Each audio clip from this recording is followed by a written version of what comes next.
Hello everyone and welcome to Study IQ English. I am Joycey Joy and now we will be taking up the analysis of the economic survey, general analysis part 2. We have already done one video on the general analysis of economic survey. So this is going to be the second video in this series. And after this we will be doing sector wise analysis. We will take up each sector like agriculture, services, exports, external sector. So everything we will take up separately and do a sector wise analysis. So this is general discussion part 2. Let's get started. Now we have already discussed a few things in the last video. If you have missed it, please do watch it before you watch this one. Coming to agriculture and allied activities. Agriculture sector in India has witnessed a growth of the continuously a growth for 2 years. That is, there is an increase in GDP contribution by the agricultural sector for the last 2 years. So consistent growth in the agricultural sector for the past 2 years. UPSC often asks you such type of questions like whether there is a consistent growth in any of the sectors, or such kind of questions are repeatedly asked. So remember, agricultural sector is showing a consistent growth for the last 2 years. 2020-21 financial year, the sectoral growth of agriculture was 3.6%. Now, 2020-21 means this is the actual estimates. So, actual estimates for 2020-21 shows that the growth of agricultural sector was 3.6%, and 2021-22, that is ongoing financial year, the revised estimates for the ongoing financial year shows that agricultural sector is expected to grow at 3.9%. So this is the revised estimate for the ongoing financial year. Now, what were the reasons for it? We have seen that agricultural sector is showing a steady growth for the last 2 years. Reasons: the major reason is the growth in the allied activities. That is, apart from agriculture, farming is the major agricultural activity. Apart from farming, there are many allied activities in the agricultural sector. Like for example, fishing or fisheries is an activity, dairying, poultry, then animal rearing. All these are allied activities in the agricultural sector. So first reason is the growth of allied sectors in the agricultural sector, within the agricultural sector itself. Like dairying, fishing, fisheries, livestock, etc. So this is a special mention by the survey. Then survey has also pointed out that the share of agriculture, the share of agricultural sector in the total nominal GVA. GVA is gross value added. We have already discussed about the concept of GVA in the previous video. If you have missed it, please do watch it. So total share of agricultural sector in the total nominal GVA of the country has a long-term trend of 18%. See, 18% means it is a long-term average. So this is long-term trend here means average for a long term. So it's around 18%, and this changed to 20% in 2020-21. That is the GVA. Nominal GVA without making adjustments for inflation. And in 2021-22, this expected GVA is 18.8%. 18.8%. That is the revised estimates for the ongoing financial year. Now coming to gross capital formation in the agricultural sector, the primary sector, agriculture and allied activities. First of all, we need to understand what is a gross capital formation. Gross capital formation refers to the investment in a particular sector. So GCF, or the gross capital formation, it refers to the investment, the rate of investment. That is GCF. Now coming to rate of investment in agriculture and allied activities in 2011-12. Here we are taking 2011-12 in order to make a comparison. So the GCF, or the gross capital formation in agricultural sector, in 2011-12 was 18.2%. But we will see that in 2019-20 it has fallen. There is a decrease, or there is a fall. It fell to 15.9% in 2019-20 financial year. Now, public investment has remained stable ranging from 2.4 percentage to 2.9 percentage. So public investment or the government investment has remained almost the same, or it has been remaining stable, whereas the private investment in agriculture and allied activities has fluctuated. Now, survey also gives a suggestion regarding the same. Suggestion given by the survey is that a focused and a targeted approach should be there in the agricultural and allied sector in order to increase the investment. According to the survey, both public and private investment is very important for the agricultural sector. So, agricultural sector should not only get the investment from private sector but also from public sector. That is, government as well as the private should make investments in the agricultural sector. Now, some other suggestions given by the survey, we will look into it. Crop diversification, that is another suggestion that the survey provides. Crop diversification. What is meant by crop diversification? Crop diversification means diversifying the crops that the farmers grow. Like, for example, if a farmer or if the farmers in the country sticks on to grow a few crops, it is not crop diversification. Diversification means growing more variety of crops. More and more varieties of crops are added to the farming. That is crop diversification. Why is it important? Because first of all, it will add on to nutritional security, because more number of crops provide different types of nutrients, especially the micronutrients. So definitely it is going to add on to the nutrient security of the country.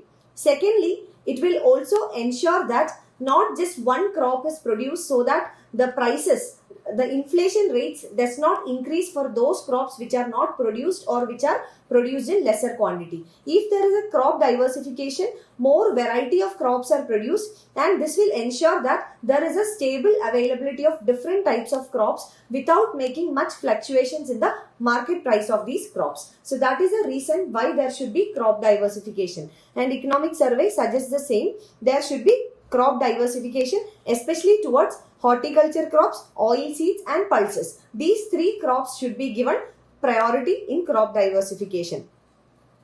And the suggestion given by the survey regarding this is that in order to adopt crop diversification, the country or the agricultural sector in the country should invest more. That is, GCF, gross capital formation, should be more towards irrigation, then credit, then marketing. So these are the three focus areas. First one is irrigation. Why? Because a majority of the land holdings in the country is still monsoon dependent. Second reason, credit. Because of inadequate availability of institutional credit, farmers are not able to make investment. So availability of credit facilities will enhance the investment or the gross capital formation in the agricultural sector.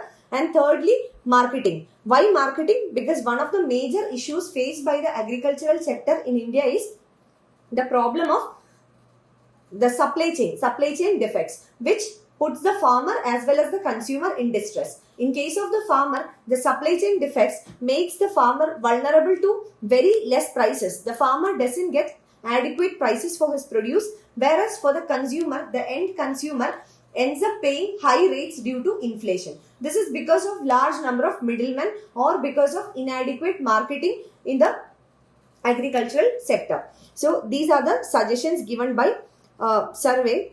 Now let's look into the graph. So this graph gives an idea regarding crops, livestock, forestry and logging and fishing. And here is year-wise analysis starting from 2016-17, 17-18, 18-19 and finally 19-20. So here you will see that in the year 2019-20, increase in the various allied activities in agriculture. Now we are coming to industry and infrastructure. Anyways, we will be taking agricultural sector separately. We will be doing a sector-wise analysis for agricultural sector. There we will discuss more details. Every sector we will do a sector-wise analysis. Now coming to industry and infrastructure, the estimate growth for industry and infrastructural sector is 11.8% in 2021-22. That is the ongoing financial year, which is the revised estimate. The actual estimates for 2020-21 was 7%, but this is a contraction. 2020-21 showed a contraction in the industrial growth rate by 7%. Why there was a contraction? This is because of the pandemic, because of the lockdown which was imposed or induced due to the pandemic. Because of that, there was a contraction in the growth rate in industrial sector. So contraction was by 7%. Now survey mentions or specially mentions about the FDI inflows. FDI is foreign direct investment. FDI inflows. Survey says that there was a positive outlook towards FDI during this period. And coming to the last 10 years, the last one decade, manufacturing sector had on an average, that is the long-term average for 10 years, it was 16.3%. 16.3% of the nominal GVA. Manufacturing sector has contributed about 16.3% of the nominal GVA. So this is share of industry and its components in the GVA.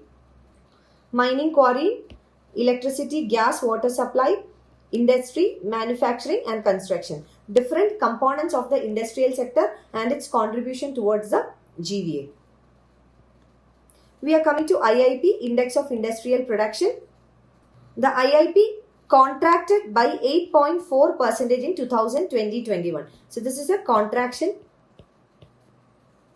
by 8.4%.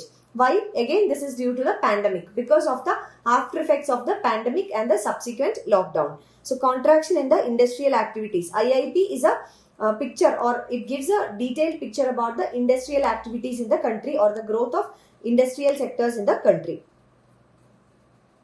2021-22, from the month of April to November, that is revised estimate. According to the revised estimate, the IIP grew 17.4%.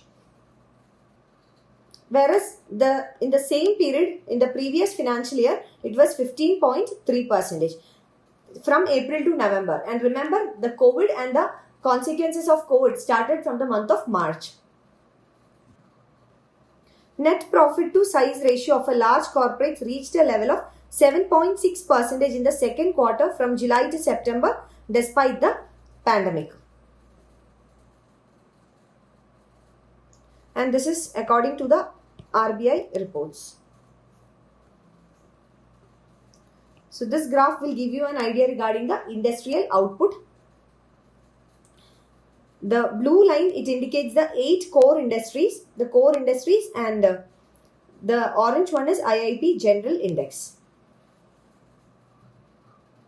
Now coming to gross fixed capital formation.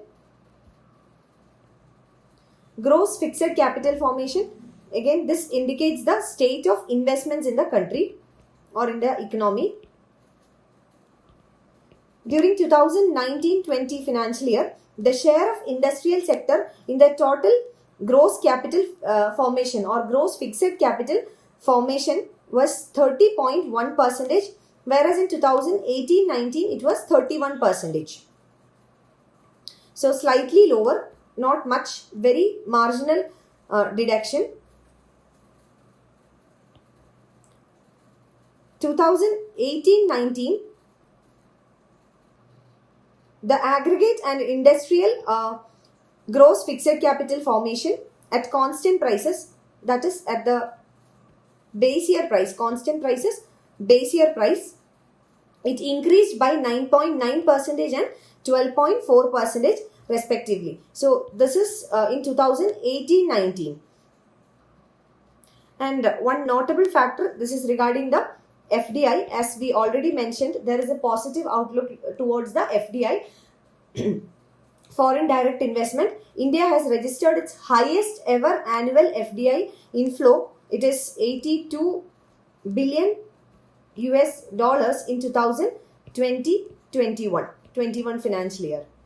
And if you take a long-term number from 2014 to 2021, it is $440 billion. This is the long-term data for the FDI, whereas in 2020-21 the highest FDI was received by the country, and since this is the highest, you can expect a question in the prelims examination regarding the same. Now we are coming to service sector and employment. First, coming to the services sector. Service sector, as we know, it is the largest contributor towards the GDP of the country. More than 50% of country's GDP comes from service sector. The output of the country is generated from the services sector. So, service sector contributed to more than 50% of India's GDP. Now coming to the growth rate, we are now coming to the growth of the service sector. In 2020-21, the service sector growth contracted by 8.54%. Again, it was a contraction, a lower growth rate. Why? Because of the pandemic. The economy was locked down for a while, and because of that, the services sector growth reduced to, or it contracted by 8.4%. And in 2021-22, that is the ongoing financial year, the revised estimate expects that in the ongoing financial year, the service sector will expand, or it will grow by 8.2%. So in 2020, you see that almost in all the major sectors, there is a contraction. It was due to the pandemic. Now, in the revised estimate, it gives a picture that the economy is slowly coming out of the issues that the pandemic had posed before us, and that's why the government says that we are experiencing a V-shaped economic recovery. We will be discussing about what is a V-shaped economic recovery soon. I'll make a video on that. So this is regarding the service sector growth, and survey makes a special mention regarding the growth of service sector. Survey says that the services sector was the worst affected sector due to the pandemic. It was the service sector that was hit the worst by the pandemic. 55% was the contribution of services sector towards the GVA in 2019-20 financial year, whereas this contracted to 53% in 2021-22. We will be having a detailed discussion about the service sector later. Now coming to employment. Now, before the pandemic, that is before the outbreak of COVID-19, the urban labor force had shown some signs of improvement. That is, the employment rates in the urban areas was showing some kind of improvement in terms of labor force participation rate. LFPR refers to the labor force participation rate. So, urban employment growth was showing a positive sign, but the nationwide lockdown, which was imposed in the month of March and later, adversely affected the urban labor market. We have seen the specific case of migrants in the news during that time. Most of the migrants from the rural area to the urban area lost their job, and they were in a distress. Even coming back to their villages or to the rural areas was very difficult for them. So urban areas, especially the services sector in the urban areas, experienced a fall in the employment rates during the lockdown period. Now, very important factor that the survey points out is that the EPFO, that is the Employees Provident Fund Organization, suggests that there is an acceleration in the formal employment. That is, formal employment or the rate of formal employees in the country has increased. Now, this is a very good thing, a very positive thing that the survey suggests. According to EPFO data, the number of formal employees have increased. How did the survey mention this?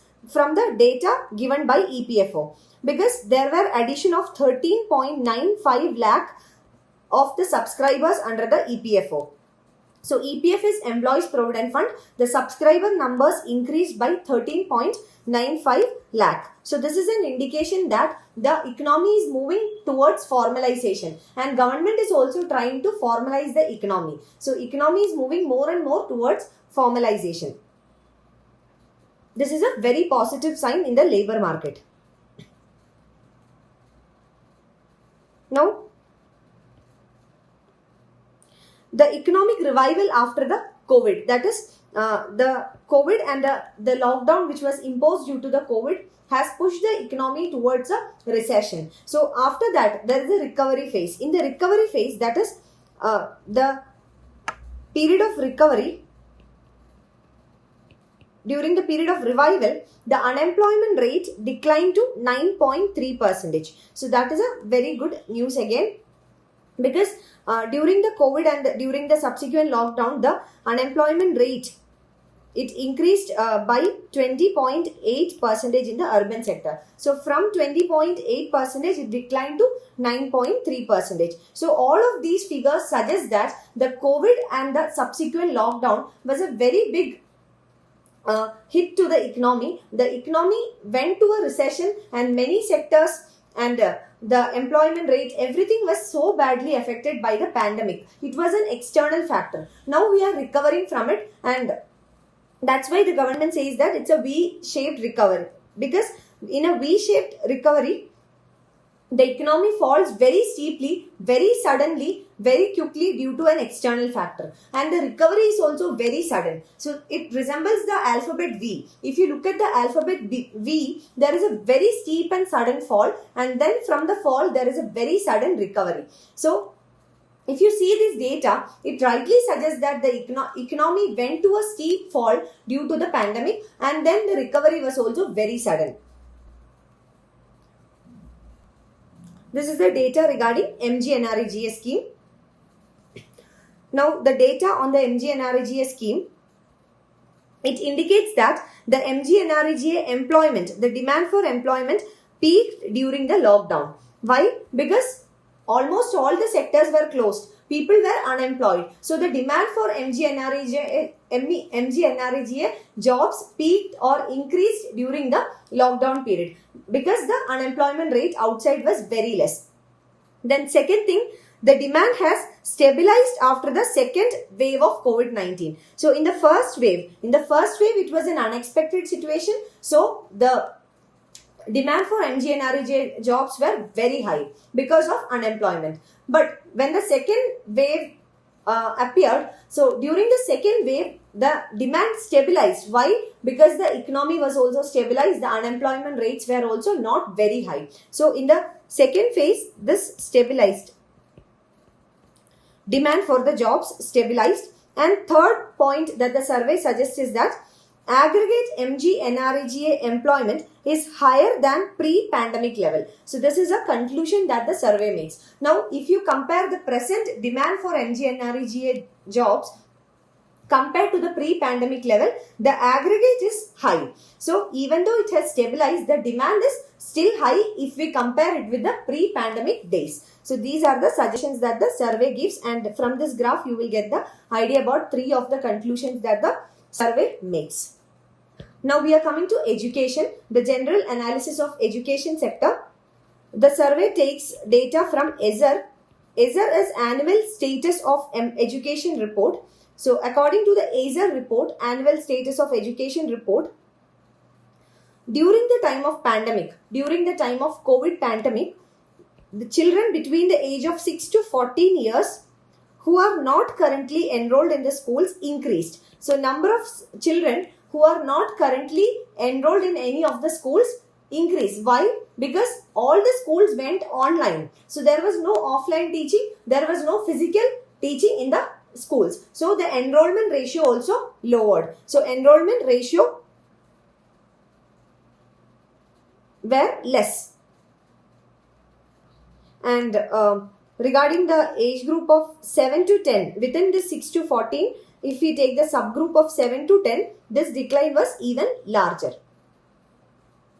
And according to the ESER report, during the pandemic, children in rural areas moved out of private schools to the government schools. So from private schools, there was a shift to the government schools, according to the report. And the reasons for the shift, according to the survey, the reasons, first one is shutdown of the low-cost private schools. Small private schools were shut down. Why? Because small private schools does not have much investment or running capital. They were not able to maintain the schools during the lockdown. Students were not coming. They were not getting the running capital or working capital to maintain the school. So small private schools were shut down. So these students who were attending the small private schools, they shifted to the government schools. Second reason is Financial distress of the parents. Many of the parents lost their jobs. There was financial distress in the family, and that is the second reason. Now they don't want to spend money on private schools and they shifted to government schools. Third one, during the lockdown and during the pandemic, the government had spent a lot of money, invested a lot of money in improving the online teaching in the government schools. If you take some examples, for example, the TV channels were started, then online education was given a push, digitization or digital education was given a push. So investment in the educational sector during the pandemic also increased. It may be national level, or it can be even at the state level. Different states also increase their investment towards online teaching and digital education. So increased facilities or increased investment in the government schools, that could be another reason. Then another reason is that those migrants in the urban areas, they migrated or they came back to their own rural areas. So from the urban areas, there was movement of people towards rural areas. This is not just in the case of casual laborers or non-skilled or unskilled laborers, but if you remember, during the pandemic, work from home facility was initiated. So even the techies or the people who are working in established institutions or in formal institutions doing white collar jobs, they were also returned back to native or to the rural areas. So from urban centers towards the rural areas, there was a inward or migration back to the villages. So this also created demands for government schools, because in the rural areas it is mostly the government schools which are in place as compared to the private schools. So these were the reasons according to the survey why there was a enrollment in the government schools, or increase in the number of enrollments in the government schools. Next we are coming to sustainable development and climate change. If you see this year's budget also, one of the focus areas of the budget is climate change and sustainable development. India is giving more focus towards initiatives in this sector. So there is a greater thrust given on climate action, and by 2070, India has already announced to achieve a net zero emission. This target you have to remember. It's very useful for your examination. So net zero emission by the year 2070. You have to remember the year as well. And one of the major focus areas for this would be climate finance. So climate finance will remain as a very critical aspect for the successful implementation of this target for India. Now if we come to the Niti Aayog report, that is SDG India Index, India's overall score in the Niti Aayog's SDG India Index, SDG Sustainable Development Goals India Index, it has improved from 60 in 2019-20. Now it is 66 in 2020-21. And again, India is ranked third globally in increasing its forest area during 2010-20. In the last one decade, India has ranked third at the global level for increasing its forest coverage. If you look into the data, the forest area or forest covered 24% of India's geographical area. That is about 1/4 of India's geographical area is covered by the forest. And survey gives a suggestion that as we move forward, there is an increasing need to increase or to expand the coverage, forest coverage, or the area under forest. And also there is a suggestion that for social forestry should be given a thrust. All these things we will discuss separately, social forestry and all that. So social forestry also can play a very significant role in this. So this graph will give you an idea regarding the forest cover. So forest cover. This is total forest cover. If you see, the change is 3%. Here, open forest, the change is 7%. That is in 2011 and 2021. That is over a period of 10 years. The red one indicates 2011 and the blue graph indicates 2021. So you will see that there is a change, overall change.